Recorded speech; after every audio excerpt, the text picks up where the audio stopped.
நம்முடைய வாழ்க்கையை ஆண்டவர் எச்சரிக்கும் பொழுது, தேவனுடைய வார்த்தை எச்சரிக்கும் பொழுது, ஜல பிரளயம் நம்மை சூழ்ந்து கொள்ளும் பொழுது, இந்த உலகத்தினுடைய அக்கிரமமான காரியங்கள் நம்மை சூழ்ந்து கொள்ளும் பொழுது, தேவனுடைய எச்சரிப்பு நம்முடைய செவிகளில் துணிக்கும் பொழுது, கிறிஸ்துவாகிய பேழைக்குள்ளாக நாம் வர வேண்டும். ஆனால் ஜனங்கள் அதை கேட்கவில்லை. என்ன நடக்கின்றது பாருங்கள். ஆதியாகமம் 7ஆம் அதிகாரம் 16ஆம் வசனம்.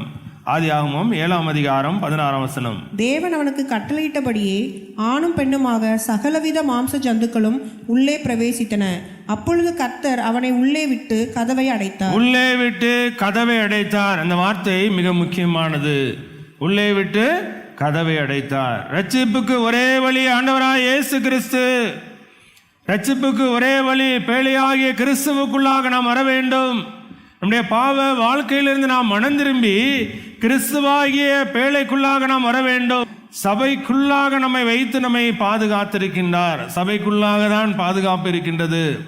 சபைக்குள்ளாக தான் ஆசீர்வாதம் இருக்கின்றது. சபைக்குள்ளாக தான் ஜெபம் ஏறெடுக்கப்படுகின்றது. சபைக்குள்ளதான் மற்றவர்களை தாங்குகின்ற ஒரு ஆற்றல் இருக்கின்றது.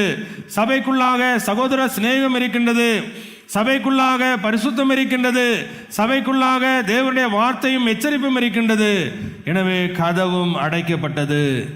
ஒருவர் ரட்சிப்பை பெற்றுக்கொள்ள வேண்டுமானால் கிறிஸ்துவாகிய பேழைக்குள்ளாக நாம் வர வேண்டும். எனவேதான் இந்த தரிசனத்தை குறித்து ஆண்டவர் சவன் பக்சிங் அவர்களுக்கு வெளிப்படுத்தின காரியம் அப்போஸ்தலர் நடபடிகள் 2ஆம் அதிகாரம் 42ஆம் வசனம். அவர்கள் அப்போஸ்தலருடைய உபதேசத்திலும் அந்யோன்யத்திலும் அப்பம் விற்குதலிலும் ஜெபம் பண்ணுதலிலும் உறுதியாய் தரித்திருந்தார்கள். எனவே அந்த காரியத்திலே நாம் உறுதியாய் இருக்க வேண்டும். சபை கூடி வருதலை நாம் விட்டுவிடக்கூடாது. சபையை நாம் அசட்டையாக நாம் எண்ணிவிடக்கூடாது. இவ்வளவு பெரிதான ரட்சிப்பை குறித்து கவலையற்றிருப்போமானால் தண்டனைக்கு எப்படி தப்பித்துக் கொள்வோம்?